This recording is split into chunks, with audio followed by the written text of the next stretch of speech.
ఇక్కడికి విచ్చేసిన అగ్రికల్చర్ ఆఫీసర్లకు, మా మండల అధికారులకు, ఇక్కడ విచ్చేసిన ప్రజాప్రతినిధులకు, ముఖ్యంగా రైతులకు, పాత్రికేయులకు అందరికీ నమస్కారం.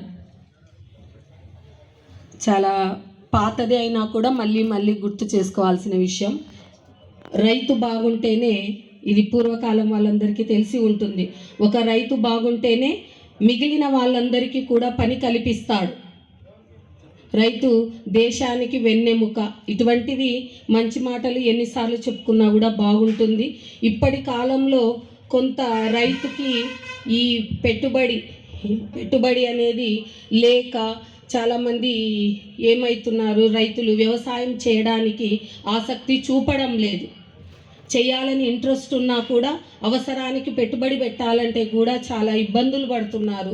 సేద్యం చేసుకోవాలంటే కూడా ఇబ్బంది, ప్రతిదీ రేట్లు ఎక్కువ ఉన్నాయి. కాబట్టి ఈ ప్రభుత్వము అన్నదాత సుఖీభవ అనే పేరుతో కూడా ముందే ప్రతి రైతుకి పెట్టుబడి పెట్టుకొని మంచిగా పంటలు సాధించుకోవాలనే సదుద్దేశంతో ఈ కార్యక్రమాన్ని చేపట్టడం జరిగింది. దీంట్లో భాగంగా ప్రతి సంవత్సరం కూడా రాష్ట్ర ప్రభుత్వం 14,000, కేంద్ర ప్రభుత్వం నుంచి 6,000, దాదాపు 20,000 ఇవ్వడం అనేది జరుగుతూ ఉంది.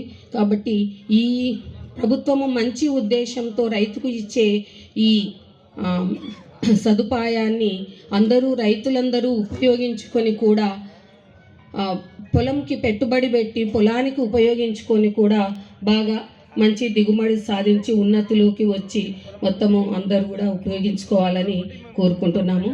ఈ అవకాశాన్ని ఇచ్చిన అందుకు ధన్యవాదాలు.